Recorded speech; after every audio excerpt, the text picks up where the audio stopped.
Over in Alabama, a man convicted in a 1988 murder case was put to death with nitrogen gas. And it's the first time that nitrogen gas has ever been used. And some argue that execution style is inhumane. ABC's Lionel Moise has more on the fallout.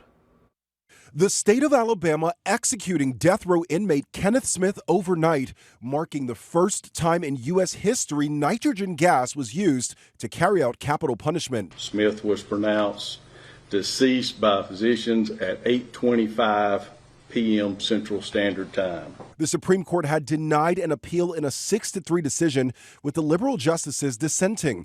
Justice Sotomayor accusing Alabama of experimenting with human life, saying having failed to kill Smith on its first attempt, Alabama has selected him as its guinea pig to test a method of execution never attempted before. Smith was one of 3 men convicted in the murder of Elizabeth Sennett in the 1980s. In 2022, Smith and the state of Alabama agreeing to a new form of execution after the state botched a lethal injection execution. In a settlement with Smith, the state of Alabama agreeing to not pursue lethal injection again and instead attempt a new method of execution, nitrogen hypoxia.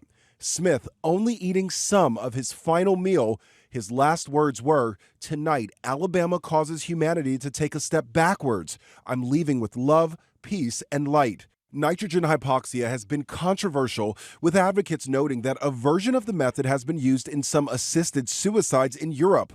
Lawyers for the state argue that the method is painless, with unconsciousness occurring in a matter of seconds. But the United Nations Human Rights Office called on Alabama to stop the execution, noting there is no scientific evidence to prove that execution by nitrogen inhalation will not cause grave suffering. Alabama says it will continue to use the method. Nitrogen hypoxia is one of the 3 methods of execution, so if the inmates choose it, then that's the method we will use.